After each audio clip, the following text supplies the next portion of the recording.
නමෝ තස් භගවතු වරහතෝ සම්මා සම්බුද්දස්ස. දරුවන් සරණයි. අද ව්‍යවහාරික වර්ෂ 2025 6 වෙනි මාසේ 18 වන දින රන්සිත අරණ ආර්ය දේශනා මාලාවේ තවත් කොටසක් අද අපි සාකච්ඡා කරනු ලබනවා. අද අපි කතා කරනු ලබන්නේ සෝවාන් වීම තුළින් සිතෙහි නිරෝධය අත්විඳීම. අද විශේෂ මාතෘකාවක්. විශේෂයෙන්ම මේ වෙනකොට අපි සෝවාන් වීම සම්බන්ධව දේශනා කිහිපයක් සිදු කරලා තිබෙනවා. ඒ හැම දේශනාවකම මූලික අන්තර්ගතය බොහෝ විට සමගාමී එකිනෙකට. ඒ නිසා අද අපි තීරණය කළා මෙම සමගාමීත්වය පවත්වා ගනිමින් මේ දේශනාවත් දිගින් දිගට සිද්ධ කරන්න. හොඳයි, එහෙනම් අපි බලමු සෝවාන් වීම තුළින් සිතෙහි නිරෝධය අත්විඳින්නේ කොහොමද කියලා. මේ කටයුත්තේදීත් අපි විවිධ කාරණා උපමා මේ දේශනාවට යොදා ගන්නවා. විශේෂයෙන්ම බුදුරජාණන් වහන්සේගේ ජීවමාන කාලයේදී උන්වහන්සේ දේශිත බුදුමුවින් දේශිත උන්වහන්සේගේ ඒ ධර්මතාවයන් තමයි අපි බොහොම සංක්ෂිප්ත කරලා ඒ වගේම මේ ධම්ම පරිහරණය කරමින් මනා දැනුමක් තිබෙන අයටත් ඒ වගේම මේ බුද්ධ ශාසනය බුදුදහම පරිහරණය නොකළ අයට උනත් මේවට යොමු වීමට අවස්ථාව ලැබෙන පරිදි තමයි අපි මේ සාකච්ඡා සිදු කරනු ලබන්නේ. විශේෂයෙන්ම මේ දේශනා අසමින් නැවත අපි වෙත කතා කරන අය අතරේදී ඒ අය මතු කරන ප්‍රශ්න තුලින් ඇතිවෙන කරුණු උපයෝගී කරගෙන තමයි මේ මාතෘකාව අපි ඉදිරිපත් කරන්නේ. හොඳයි, එහෙනම් අපි බලමු මේ තුල කොහොමද අපි මේ අවබෝධය ලබන්නේ කියලා. විශේෂයෙන්ම සෝවාන් වීම යනු දැන් ඔබ හොඳින් දන්නවා. එක පැත්තකින් කිව්වොත් මේ සක්කාය දෘෂ්ටියෙන් නිදහස් වීම, ගැලවීම, සක්කාය දෘෂ්ටිය බිඳීම, ඒ වගේම තමයි ඒ බිඳී යනකොට තමා තුළ හට ගන්නා සම්‍යක් දෘෂ්ටියට පත්වීම. එතකොට ඊළඟට තියෙන දෙයක් තමයි මේ සැක සංකා දුරු වීම, විචිකිච්ඡාව. ඒ තියෙන සංයෝජන බිඳී යාම. එතකොට සැකය නැති වුණු තැන සත්‍ය මතුවෙනවා. ඊළඟ සංයෝජනය තමයි මේ වෙනත් ක්‍රම සොයමින් මේ නිවන හෝ දෘෂ්ටි බිඳීම, කෙලෙස් දුරු කර ගැනීමට වෙනත් මඟ සෙවීම හෙවත් සීලබ්බත පරාමාස.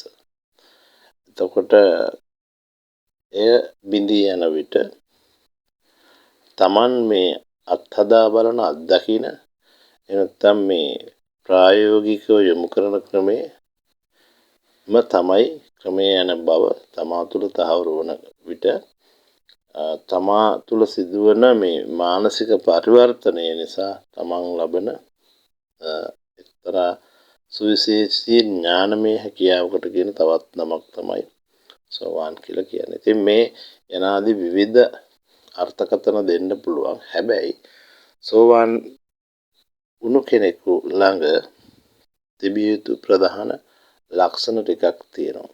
එතකොට ඒ ලක්ෂණ තුල ප්‍රධානම දේ තමයි එයා තුල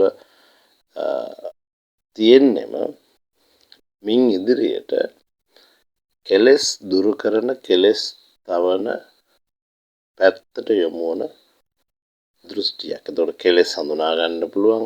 එතකොට කෙලෙස් ඇති වෙන හැටි දකින්න පුළුවන්, කෙලෙස් හැදෙන හැටි දකින්න පුළුවන්. එතකොට විශේෂයෙන්ම රැවටීමකින් තොර දෘෂ්ටියක්. ඒ කියන්නේ මෝහයට හසු නොවන දෘෂ්ටියක් තමයි සෝවාන් පුද්ගලෙක් ළඟ තියෙන්නේ.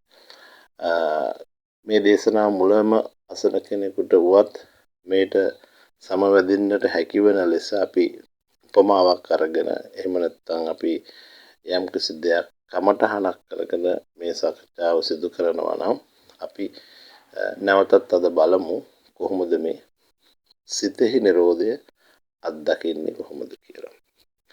දැන් අපි දන්නවා මේ මොහොතේ ඔබ කොතනක සිටියත් ඔබ අපිට මේ ලෝකයේ දැන ගැනීම සඳහා භාවිත කළ යුතු ඉන්ද්‍රයන් 6ක් තියෙනවා.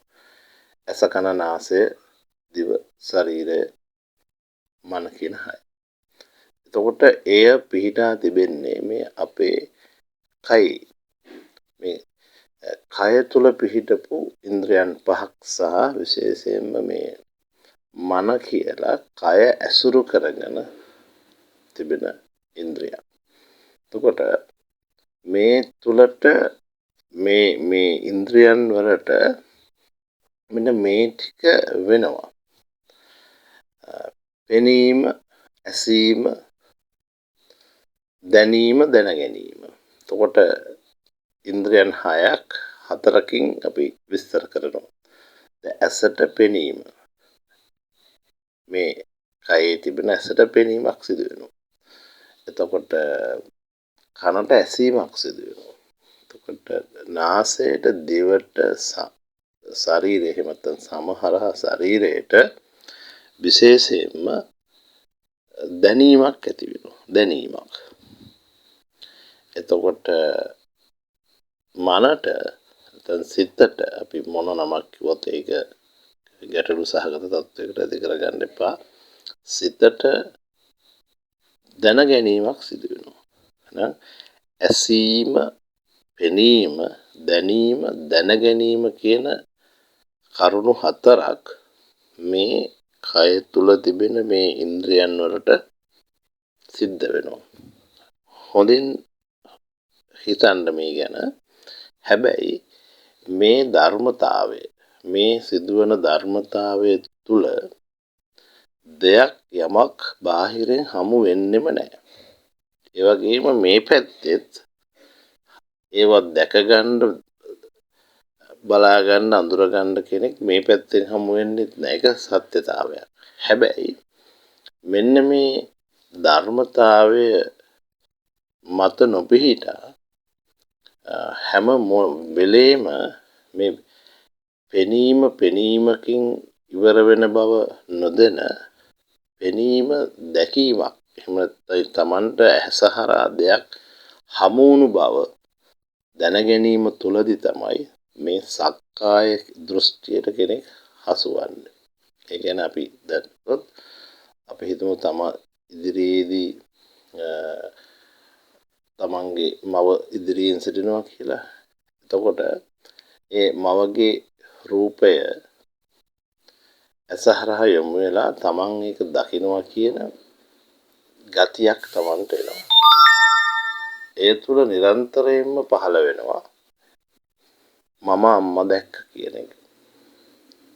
ඒක විස්තර වශයෙන් කතා කරනවා නම් අපි ඊටත් වඩා සරල උදාහරණයක් ගත්තොත් අපි නිරන්තරයෙන් ගන්නවා Tamanට නිරන්තරයෙන්ම පේන ඇහෙන දෙයක් තමයි මේ බිත්තියක්, දොරක්, ජනේලයක්, මේසයක්, පුටුවක් ඕනම දෙයක්. අද මා ඉදිරියේ තිබෙනවා පුටුවක්. මම ඒක අද පුටුව උපයෝගී කරගන්නවා මේ පැහැදීම සඳහා.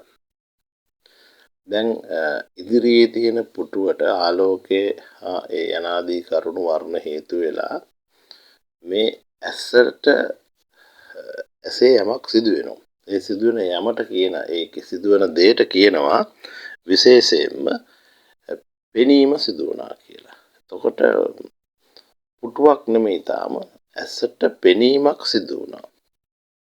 ඒක තමයි සත්‍යම දේ. හැබැයි මේ පෙනීම පුටුවක් වෙන ආකාරයක් තියෙනවා. අපි ඒක ගැන පොඩ්ඩක් බලමු.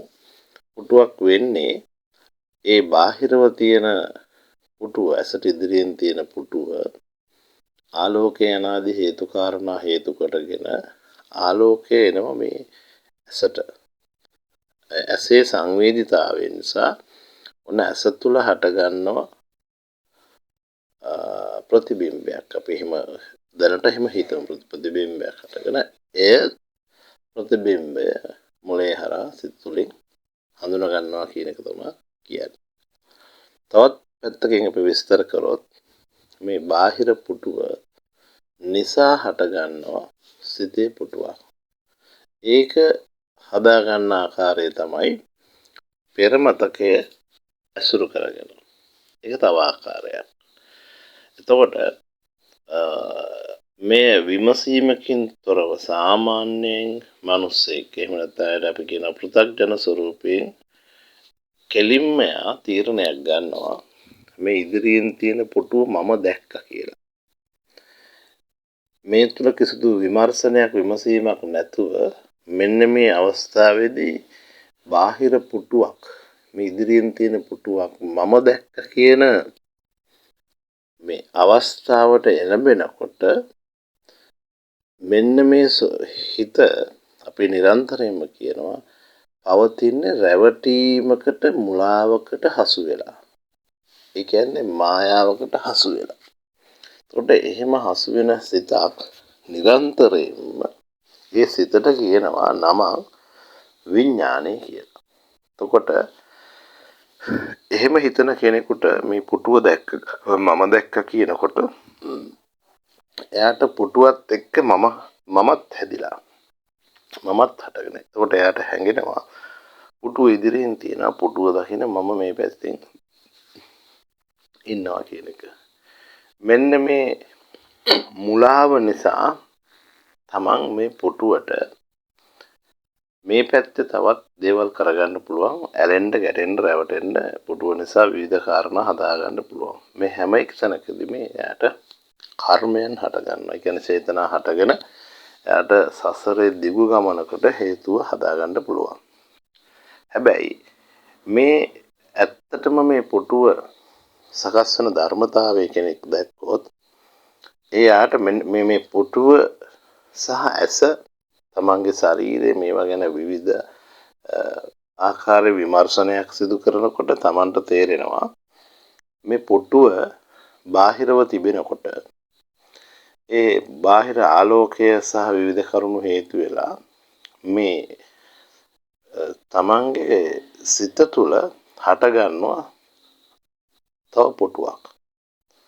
කියන්නේ හිස් අවකාශයක අපි එහෙම හිතමු හිස් තැනක අපි සිතේ කිව්වත් අපි කමක් නැහැ ප්‍රශ්න නැහැ දැනට හිස් අවකාශයක හටගන්නවා පුටුවක්. මේ හටගන්න මේ රූපය මේ පුටුව කියන එක පුටුව හඳුනා ගැනීමට හේතු වෙනවා මේ අතීතයේ මතක සටහනක්. හරිද?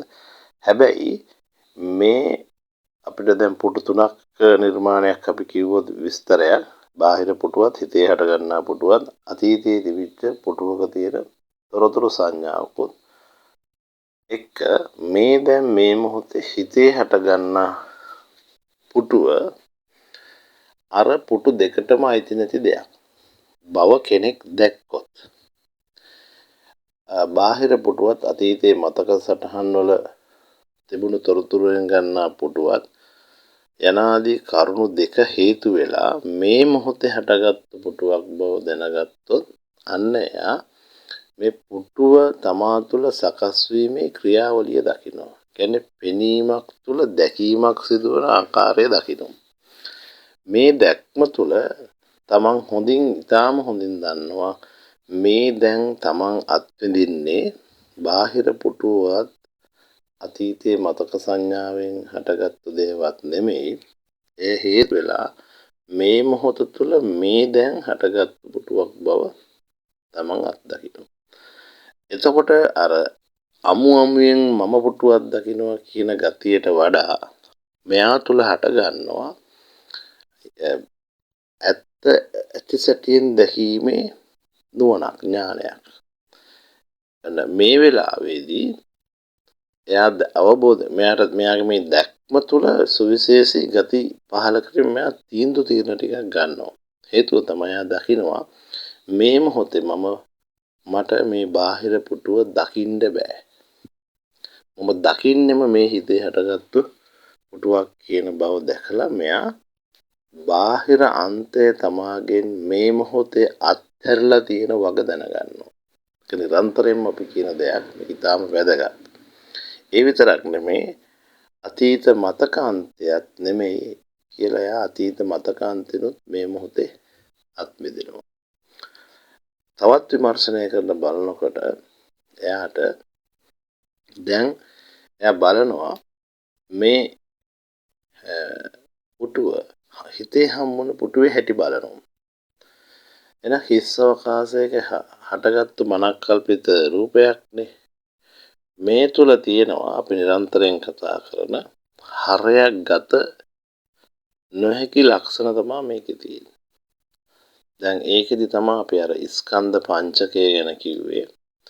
මේ පුටුව කියලා හම්බුණාට රූප වේදනා සංඥා සංකාර විඥාන කියන ගොඩකට කියපු එක්තරා නමක් තමයි පුටුව. හැබැයි මේ තුල හරයක් ගැත යුතු දෙයක් නෑ. ඒ කියන්නේ මේ ගැන අපිට තොරතුරු හම්බ වෙන්නේ කොතනද හැදුනේ කොහොමද මේක මොකද්ද මේකේ තද බවක් සුළු බවක් තියනවද මේකේ ලක්ෂණ මොනවද කියන කිසිම දෙයක අපිට නිශ්චිත තොරතුරක් කියන්න බෑ. ඒ වගේම තමයි මේ තුල හටගෙන නැසෙන ධර්මතාවයේ මතුවන නිසා අනිත්‍ය ලක්ෂණයක්මයි තියෙන්නේ. ඒ වගේම දුක්ඛ අනාත්ම ලක්ෂණ දෙමෙච්ච පවතින් නැතිම නොපවතිනම ඒව විතරක් නෙමෙයි නිරෝධතාවයකට පත් වෙන දෙයක්මයි කියලා දැනගත්තට පස්සේ ඒක දැනෙනවා මේ සෝවාන් අර දෘෂ්ටි විදිච්ච කෙනෙකුට දැනගත්තට පස්සේ අන්න එයා දැනගන්නවා මට මේ සිතෙන්වත් බාහිර පුටුව හම්බෙලා නැහැ කියලා. බාහිර පුටුව අත්මිදින බව දැනගන්නවා. සිතෙන්වත් මේ සංඥාවකින්වත් මට මේ බාහිර පුටුව හම් වෙන්නේ නැතිම බව දැනගත්ත මෙයා අතුලාන්තත්වය අන්තේනොත් අත්මිදිනවා. මේ මොහොතේ අත්දකින්න දේ තමයි මේ පවතින මේ මොහොත තුල ඇස් ඉදිරියේ තියෙන පුටුව බාහිරින්වත් අභ්‍යන්තරයෙන්වත් මේ පැත්තට කියන සමානට හමු නොවන බව. එහෙනම් මේ වෙලේ යාගේ අවබෝධයක් එනවා මේ බාහිර පුටුව මේ මොහොත තුල මට විඳගත නොහැකි කියන අර ඥානයකට ලැබෙන ප්‍රතිඵලයක් ලබනවා. ඒ උසස් ඥානයකින් ලැබෙන ප්‍රතිඵලයක්. මෙය නැවත නැවත විමසුවත් මේ විදිහම තමයි. මේක තුන් කාලයට ගලපලා බැලුවත් මේ විදිහම තමයි. මේ මොහොතේම දකින අත්දැකීමක් කියලා ධර්මයේ සියලුම ගුණයන් වලට යොමු කරලා බලනකොටත් මේ පුටුවේ හමුවන්නෙම නැති බව දැකලා මේ මොහොතේ තමාගේ අර රැවටීමකට ලක්ුණු හිත ඇත්ත ඇති සැටියෙන් දකින ධම්මචක්කුසේ බවට එහෙම නැත්නම් නුවණින් විමසන ගතියක් බවට පත් වෙනවා. මේ සියලුම දේවල් පෙරපසු නොවේ සිදු වෙද්දී එයාගේ විඥානමය ස්වභාවය මේ මොහොතේදී ගැලවිලා ගොස් දුරු වෙලා ගොස් එයා ඥානමය ස්වરૂපයක් බවට පත් වෙනවා. ඉන්න ඒ මොහොතේදී පෘථග්ජන ස්වરૂපය නැත්නම් පෘථග්ජන භාවයත් මිදී එයා ආර්ය ස්වභාවය බවට පත් වෙනවා. ඒ වගේම තමයි සක්කාය දෘෂ්ටි දුරු වී සම්මා දෘෂ්ටියට පත් වෙන සියල්ලම එක මොහොතක එක විට ලබන දේවල්. අපිට ඉතින් කියද්දි මේවා වෙන වෙනම සාකච්ඡා කරන්න වෙනවා. දැන් මේ අවබෝධය තුළ දැන් තමා අත්දකිනවා තමන්ට මේ මොහොතේදී මේ ඇස හරහා මේ රූපය හම්බ වෙන්නෙම නැහැ තමාට බාහිරින්වත් උතුරු තියෙනවා. ඒතකොට තමා ඇස යොමු කරලා අනිකුත් රූප දිහා බලනකොට ඒ රූපවත් මෙලෙස ආකාරයෙන්ම සිදුවෙන බවක් එයා අත්දකිනවා. ඇස හරහා එන රූප පමණක් නෙමෙයි කරහනා එන ශබ්දත් ඒ වගේම නාසය දිව හරහා එන ශරීරය හරහා එන අනිකුත් ගන්ධ රස ඒ වගේම පහසවත් තමාට මේ මොහොතේදී හමු නොවන බව දන්නවා. ඒ විතරක් නෙමෙයි තමන් යලි යලි සිතුවිලි පහල කරලා සිතීමකින් හටගන්නා දෙයක් තමාට මේ මොහොතේදී හමු නොවන බව තමාට අවබෝධයක් ලැබෙනවා. මෙන්න මේ මොහොතේදී බාහිර ලෝකයේ තිබියදී තාම හොඳට මේ කරුණ මතක තියාගන්න. බාහිර ලෝකයේ තිබියදීම මේ බාහිර ලෝකවල තියෙන රූප ශබ්ද ගන්ධ රස පහසවල් තිබියදී ඇස කන නාසය හැමත පෙනීම ඇසීම දැනීම දැන ගැනීම තිබියදී මේ ලෝකය Tamanට හමු නොවන බව අර සම්‍යක් දෘෂ්ටික සිතක් හටගත්ත නුවණින් විමසන කෙනෙකුට තේරෙනවා. ඒක Taman දකින අවබෝධයක්.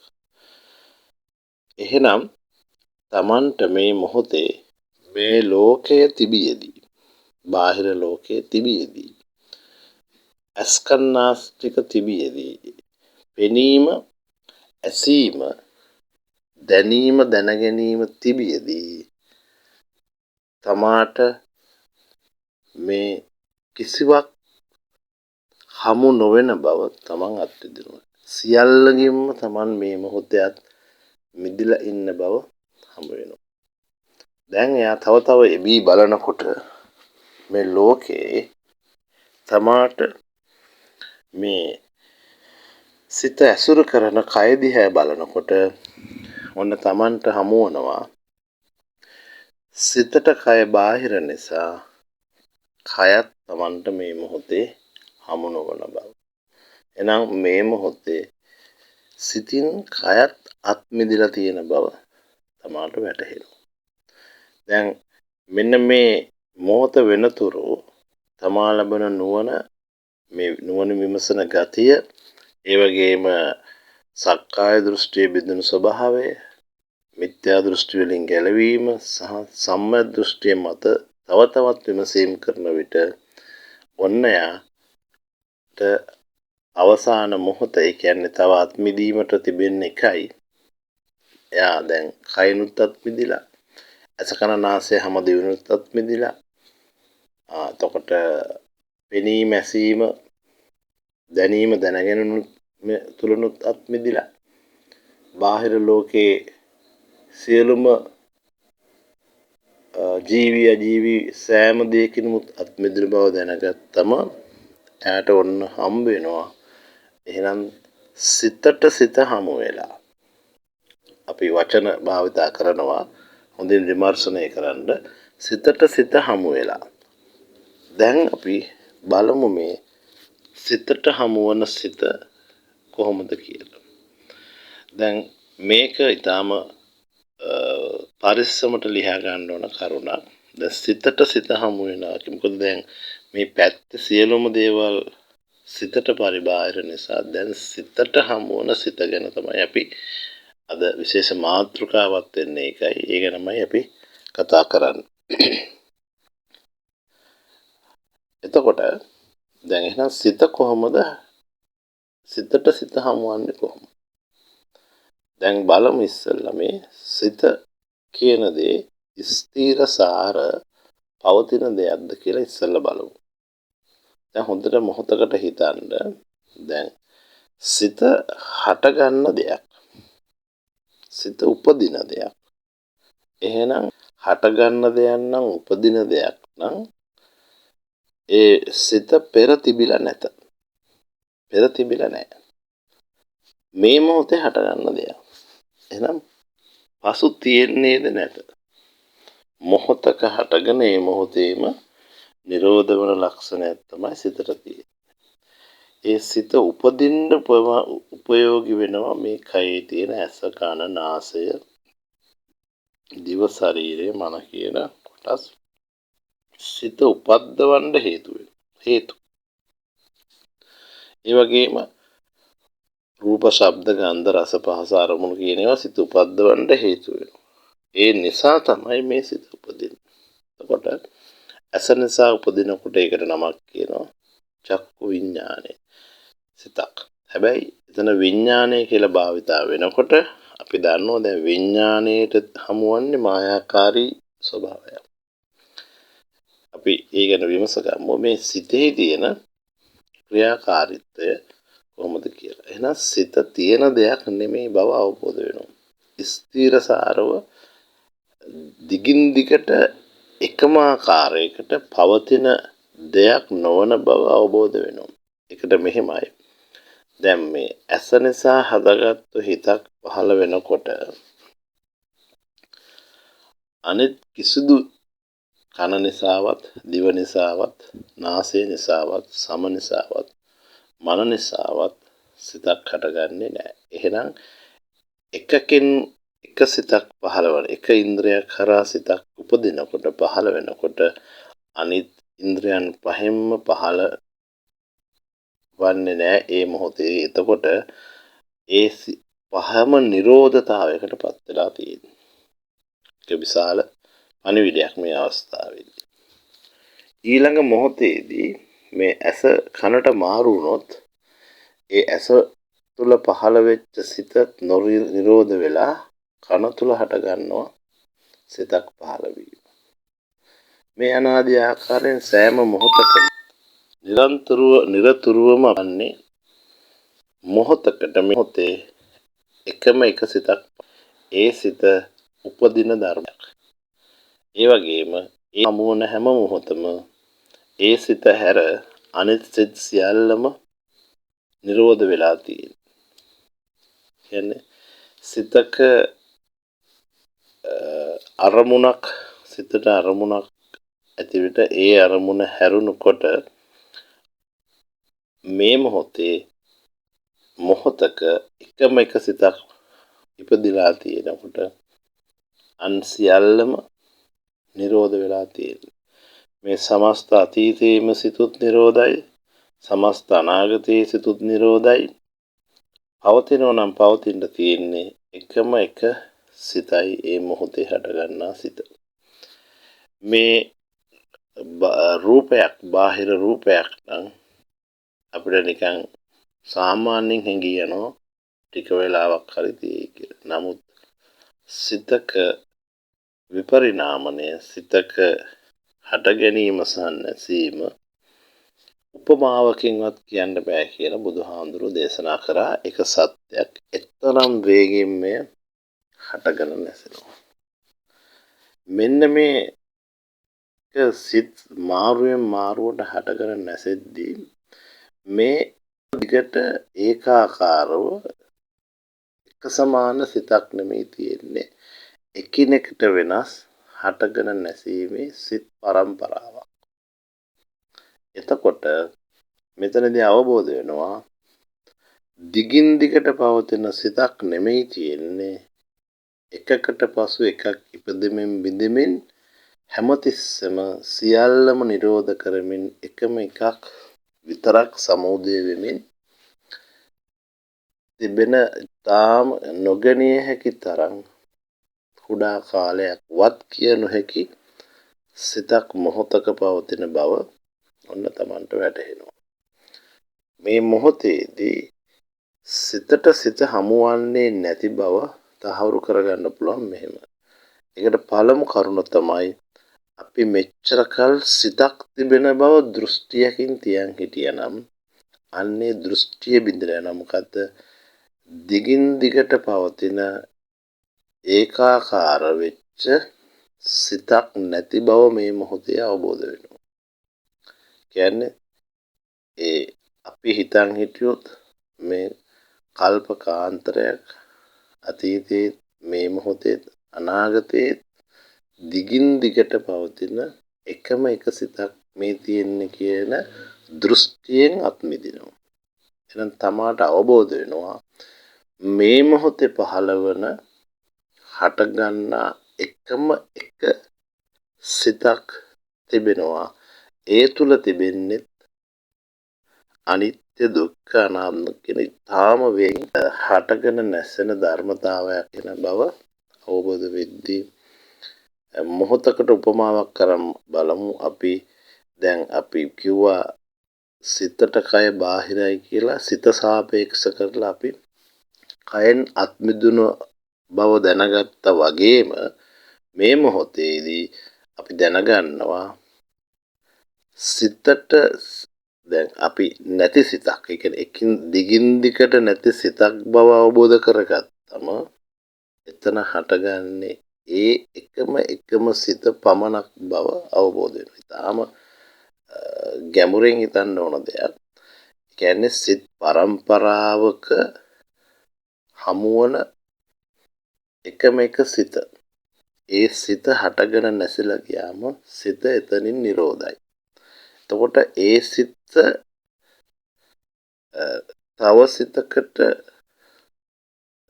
අර සිතක් ලෙස ගැනීමේ දෙයක් නැති නිසා අපිට ඒ වෙනත් දෙයකට සාපේක්ෂ කරන්න බෑ. එතකොට යම් සිතක් හටගෙන නිරෝධ වුණාට පසු එතනින් මේ වැඩ කටයුත්ත නිමයි. එතකොට සිතට සිත හමු වෙලා නැහැ කියන්නත් පුළුවන්. හැබැයි ඊට වඩා සිතට හමුවන්න සිතක් නැහැ. අපි මේ පිළිබඳව උපමාවකින් කතා කරුවොත් අපි හිතමු උරුක් ගොඩක් තියෙන දන්වැලක්, එහෙම නැත්නම් බයිසිකල් චේන් එකක් වගේ දෙයක් අපි උපමා කරගත්තොත්, දැන් මේ බයිසිකල් චේන් එකේ එක එක පුරුක සම්බන්ධ වීම නිසා තමයි බයිසිකල් චේන් එක හැදිලා තියෙන්නේ. මේක දතිරෝධ හරහා යනකොට යම් කැරකීමක් අපිට සිදු වෙනකොට අපි දන්නවා අපි යම් එල්ලයක් දෙස එක තැනක් ලෙස බලන් හිටියොත් එතනින් හැම පුරුකක්ම ගමන් කරනවා. මෙන්න මේ ආකාරයට උපමා කරගත්තොත් මේ පුරුකක උපමාව එක සිතුවිල්ලක් නම්, ඒ කියන්නේ එක සිතක් නම්, සිතුවිල්ලක් කියන එක අපි මෙතනින් එහාට කතා කරමු. එතකොට හරිය ලේසි මේක අවබෝධ කරගන්න. සිත කියන්නේ අපි උපමාව දෙමු බයිසිකල් චේන් එකට. පුරුකකට අපි කියමු සිතුවිල්ලක් කියලා. කියන්නේ තනි සිතක්. එතකොට අපි හැමතිස්සෙම යම් ඉලක්කයක් බලන් ඉද්දී හැම සිත එතනින් හැම පුරුකක්ම ගමන් කරනවා වගේම තමයි මේ මොහොතේ හැම හිතක්ම ඉපදිලා හටගෙන නැසිලා යනවා. ඒක ධර්මතාවයක්. එතකොට එහි තියෙන්නේ අනිත්‍ය දුක්ඛ අනාත්ම ලක්ෂණ සහ නිරෝධතාවයේ ලක්ෂණ.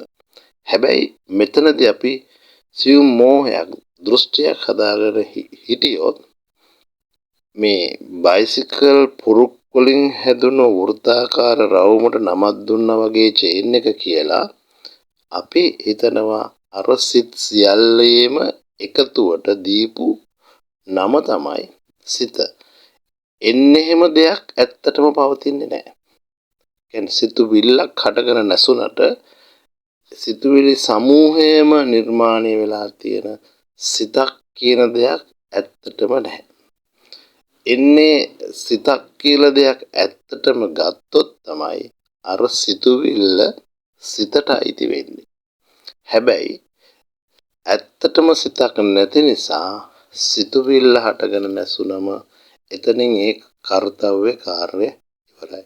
එහෙනම් සිතකට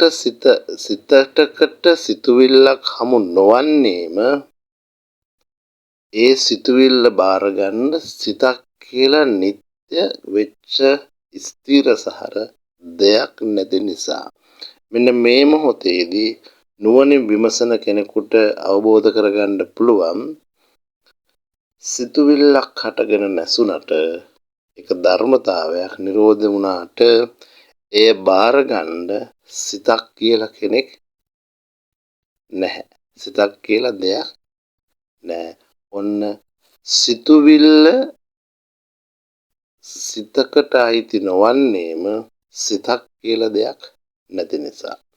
නැවත නැවත මේ ඔබට පහදනවා නම් සිතුවිලි හටගෙන නැසෙනවා එක ධර්මතාවයක්. ඒ සිතුවිලි වල තියෙන නිරෝධතාවයක්. ඒ සිතුවිලි සමූහය එකතු කරගෙන අපි හදාගත්තොත් සිතක් කියලා එක දෘෂ්ටියක්. ඒ හදන දෘෂ්ටිය නිසා ඒ සිතුවිල්ල අයිති සිතක් තියෙන බව කියන එකක් හිතෙන්න පුළුවන් යම් කෙනෙකුට. හැබැයි ඒක දෘෂ්ටියක්. ඒ තුල රැවටීමකට සිදු වුණොත් තවත් අර සක්කාය කියන දේ හැදෙන්න පුළුවන්. තාමත් එයා දෘෂ්ටියෙන්වත් මිදිලා නැත. නමුත් එයා දැක්කොත් සිතුවිල්ලක් හටගෙන නැසුණා. එතනින් ඒ කටයුත්ත ඉවරයි. හැබැයි එක් සිතුවිලි මේ සියලුම සිතුවිලි අන්ත දෙකක තිබෙන්නේ කෙනෙක් ගත්තොත් ඒ සිතුවිලි ඒකාන්තයක තියෙන අතීතයේ අනිත් අන්තයේ තියෙන්නේ අනාගතයේ මේ පවතින මොහොතේ හම්බෙන්නේ එකම එක සිතුවිල්ලයි ඒ සිතුවිල්ල හටකර නැසුනම ඒ සිතුවිල්ල බාර ගන්න සිතක් කියලා දෙයක් නැහැ එහෙනම් සිතුවිල්ලක් නැති බව නෙමෙයි ඒ සිතුවිල්ල රඳව ගන්න බාර ගන්න සිතක් නැති බව අවබෝධ වෙනවා දැන් එහෙමනම් ඔන්න සිතෙහි සමස්ත නිරෝධතාවයක් Tamanට වැටහෙනවා හේතුව තමයි සිතුවිල්ලක් හටගෙන නැසුනට සිතක් නැති බව අවබෝධ වෙනවා එහෙනම් මේ එකම එක මේ මොහොතේ පවතින සිතුවිල්ල තුල තිවෙන්නෙම අනිත්‍ය දුක්ඛ අනාත්ම කියන ලක්ෂණයක්මයි ඒ වගේම එය හටගන්න මොහොතේදී සමුදය ධර්මයක් ඒ මොහොතෙන්ම නිරෝධ ධර්මයක්. එතකොට එකම එක සිත හටගන්න තුල සමුදය වෙන සිත හැරුණකොට මේ අනන්ත අප්‍රමාණ සිතුවිලි නිරෝධය වෙලා ඉවරයි. එහෙනම් සිතත් හැම හටගන්නා මේ සිතත් නිරෝධයි. මෙච්චර කල හටගෙන නැසිලා ගිය සියලුම සිතුත් නිරෝධයි. මතු හටගන්න තියෙන සිත් මේ මොහොතේ අමු වෙලා නැති බව අවබෝධ වෙනකොට අන්න අර සිතට සිත හමුවන්නේ. ඒක තවත් පහසු කරලා කියනවා නම් සිතට සිතුවිල්ලක් හමු නොවන්නේම සිතුවිල්ලක තියෙන ප්‍රශ්නයක් නෙමෙයි සිතුවිල්ලක් හමුවන්න සිතක් කියලා දෙයක් නැති බව ඔන්න අවබෝධ වෙද්දී මෙන්න සෝවාන් වෙච්ච දෘෂ්ටි වලින් මිදිච්ච ඒ වගේම සම්මා දෘෂ්ටියටපත් වෙච්ච ආර්ය ශ්‍රාවකයාට ඒ සම්මා දෘෂ්ටික භාවය තුළින් සෝවාන් වීම තුළින් තමන් අති පරිපූර්ණ අවබෝධයක් ලබනවා සිතක් කියලා දෙයක් නැති බව. හැබැයි මේක මේ විමර්ශනයෙන් ලබනවා මිසක් අපි එකපාරටම අපිට කියන්න බෑ සිතක් කියලා දෙයක් නෑ කියලා. එතකොට සිත හැඳුන්වුවේ සමස්ත සිතුවිල්ල එකතුවක් කියලා ගත්ත දෘෂ්ටියකට. එහෙනම් සමස්ත සිතුවිලි සියල්ලම නිරෝධතාවයකට පත් වෙලා තියෙනකොට එහෙම දෙයක් ඇත්තටම නැති වෙනකොට සිතක් හමුවන්නෙම නැහැ. හැබැයි සිතුවිල්ලක් උපදිනවා. ඒක හටගත්තනම නැසෙලා ඒ කටයුත්ත ඉවර වෙනවා. එතකොට මේ සෝවාන් වෙච්ච කෙනෙකුගේ තමන්ට දැනගත්තක සෝවාන් වෙච්ච කෙනෙක්ගේ දෘෂ්ටි බිඳුනම එයාගේ මේ ඥානය කොච්චර බලවත්ද කියලා ඒ ඥානයට හසු වන තැන් කොච්චර සූක්ෂමද ඒ කොච්චර ඒවල තියෙන සත්‍යභාවය වටහා ගන්න. එතකොට මෙහෙම හොයන කෙනෙකුට එයාට මේ මොහොතේ සිත හම්බ වෙන්නේ නැත්තම් සිතක් නැති බව අවබෝධ වෙනවා එයාට. සිතක් කියන දෘෂ්ටිය බිඳී යනවා. සිතක් තියෙනවා කියලා හිතන් හිටපො සිව් මෝහය දෘෂ්ටිය බිඳී ගියාම එයාට සිතකුත් නැති බව අවබෝධ වෙනවා. එහෙනම් එකම එක සිතුවිල්ල මේ මොහොතේ අනිත්‍ය දුක්ඛ අනාත්ම ලක්ෂණ පහල කරමින් හරයක් ඵලයක් හැඩයක් නැතිව නේද ශූන්‍යතාවයකටම යොමු වෙන බව දැක්කම අන්න එයා පරිපූර්ණ නිදහසක් ලබනවා සිතක් නැති බව අවබෝධ කරගෙන හටගත් සිතත් නිරුද්ධ වෙලා යද්දී මේ මොහොත තුල එයා අත්විඳිනවා Tamanට කිසිවක් හමු නොවන බව ලැබෙන ඥානය Tamanට ලැබෙනවා. හැබැයි ඒ සියල්ල මේ ලෝකේ ශුන්්‍යතාවය Taman අත්විඳින්නේ සියලු ලෝක තියෙන මොහොතේ. අන්න එයා ලෝකයේ තිබෙනකොට බාහිරේ ලෝකයේ තිබෙනකොට බාහිර රූප ශබ්ද ගන්ධ තිබෙනකොට බාහිර ඇස්කන්නාස් තිබෙනකොට කයක් කියලා දෙයක් තිබෙනකොට ඒ වගේම අපි මෙතන ප්‍රශ්නාර්ථ සහිත සිතුවිල්ලක් කියලා දෙයක් තියෙනකොට එයා දකිනවා සිතක් නැති බව දකිනකොට එයා පරම ශූන්‍යතාවය අත්විඳිනවා අන්න ආශ්චර්යමත් කරුණක්. කිසිවක් නැති තැනක මෙතන මොකුත් නැහැ කියලා දකින්න එකට වඩා හැමදේම තියෙනකොට එතන හරසුන් බව, එතන කිසිවක් හමු නොවන බව, කිසිම දෙයක පැවැත්මක් නැති බව, සෑම මොහොතකම තියෙන පරම ශුන්‍යතාවයක් බව අත්දකින නුවණ පහළ වෙනවා. අන්න සෝවාන් වෙච්ච කෙනෙක් ලබන තවත් උත්තරීතර අත්දැකීමක්. ඉතින් අද අපි සාකච්ඡා කරේ සිතෙහි නිරෝධය අත්විඳීම කොහොමද සෝවාන් පුද්ගලයෙකුට දැනෙන වග. මේ පිළිබඳව ඔබගේ අදහස් ඇති ඔබට පුළුවන් සාකච්ඡා කරන්න අපිත් සමග. අපි දුරකථන අංක සඳහන් කරලා තිබෙනවා. ඒ වගේමයි ඔබත් විශිෂ්ට මෙවැනි ඥානයන් ලැබපු අය වෙන්න පුළුවන්. ධර්මයේ හදාරණ අය වෙන්න පුළුවන්. ඉගෙන ගන්න වෙන්න පුළුවන්. ඕනම කෙනෙක් අපත් සමග සම්බන්ධ වෙන්න. අපි මේ ඉස්මතු කරනු ලබන්නේ මේ බුද්ධ ශාසනය තුළ බුදුහාඳුරු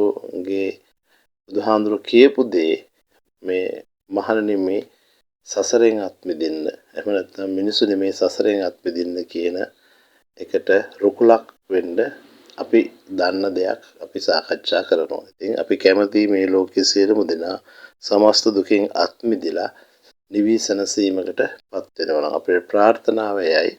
ඒ නිසා ඔබ සියලු දෙනාටම අපි ආරාධනා කරනවා මේ පිළිබඳ නුවණින් විමසා බලා මෙහි තිබෙන කරුණු උසස් ඥානයකින් යුක්තව දෘෂ්ටි මිදී යන ස්වરૂපයටම කෙලස් දුරවන ස්වરૂපයටම මාර්ගඵල නිවන් අවබෝධ වෙනම ලෙසම ඔවුන් සමගත් ඔබ අනිත් අය සමගත් ඔබ අපත් සමගත් සාකච්ඡා කිරීමට අවස්ථාවක් උදා කරගන්න.